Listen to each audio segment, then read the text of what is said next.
I am motivated. I am pumped. I am inspired on this cold, snowy Tuesday morning. And some of you might be saying, Priscilla, it's only 9 o'clock in the morning. Why are you so pumped? Why are you so excited? Have you had at least 3 cups of coffee? Why are you so wired?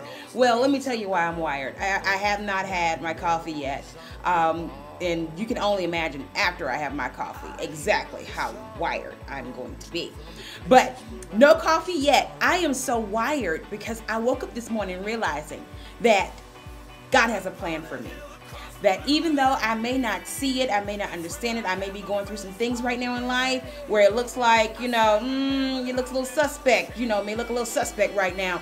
The bank account may look a little suspect right now. Various relationships may look a little suspect right now. Where I am as far as in my career and what I want to do, it may look a little suspect right now. But trust and believe that God has a plan. He has a plan. And so I wanted to encourage somebody this morning to know that there is nothing that can come your way. There is nothing even that you can do that's going to take God by surprise. Nothing at all. He has a plan for you.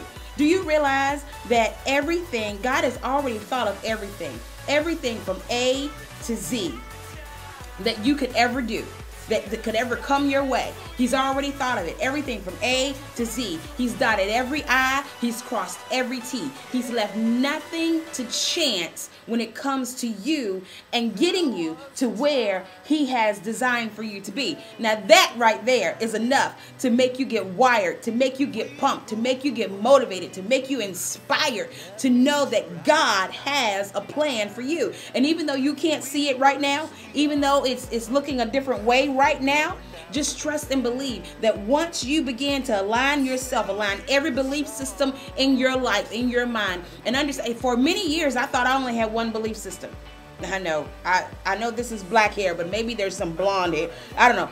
I don't know. But for many years, I thought that I only had one belief system, and that belief system was I believed in God. I'm a Christian. Okay, but little did I know, I have several belief systems. What do I believe about money?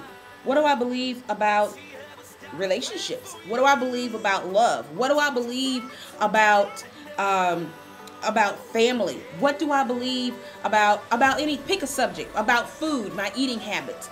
All of these belief systems, whether you know it or not, just because you accept God in your life, that's your main and your primary belief system. But you have all of these other belief systems working in your life that could be counterproductive. You ever met somebody that really, really loves God? I mean, really, really loves God, and their spirituality is intact, but the rest of their life is jacked up? Why? Because there are other belief systems in place. How you view overeating. Maybe that's how you were raised. Maybe you were raised to clean your plate. Maybe you were raised that you have to have bread with every meal. I know I was. Maybe when you were growing up, pork was the main dish, or however you grew up, maybe you grew up eating a lot of junk food. And so now the way that you think about food, to you it's normal, but it's unhealthy, and it's showing in your body because you're carrying all this extra weight. I.e. me. Okay, anyways, but that's a belief system that I have been working on, and I've been identifying other belief systems that, even though I believed in God, have been contrary and pretty much counterproductive in what God was trying to get me to do and to be.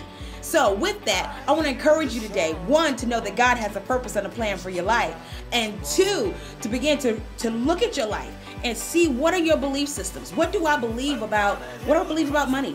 What do I really believe, that money is the root of all evil? Or do I believe that the love of money, the greed to kill, to steal, to do whatever you have to do to get money, that is the root of all evil, and that money is simply a tool. Money is simply a servant that it's supposed to work on my behalf. What do I believe? What's my belief systems? And not just spirituality, but in every other area of my life. Because whatever I believe, whatever I think, that's how I'm going to relate. That's how I'm going to live my life. And so if your belief systems in your other areas of your life, if those are unhealthy, then the rest of your life is going to be unhealthy. And so for many years, I danced, I shout, I sang over my belief systems that were that were counterproductive to what my faith was, to what my primary faith was in God. So this morning, I kind of got off subject, but that's okay. I hope it blessed you anyways. This morning, I just want to tell you, God has a plan for you. Don't give up. Don't get discouraged. Just begin to understand and see what things are in your life. How are you thinking? How are you thinking? And begin to tear down those thought processes and put in healthy stuff so that you can begin to think and live and do and be what He's called and designed you to be. I hope it blesses somebody today. Have a fabulous Tuesday. Till next time. Peace.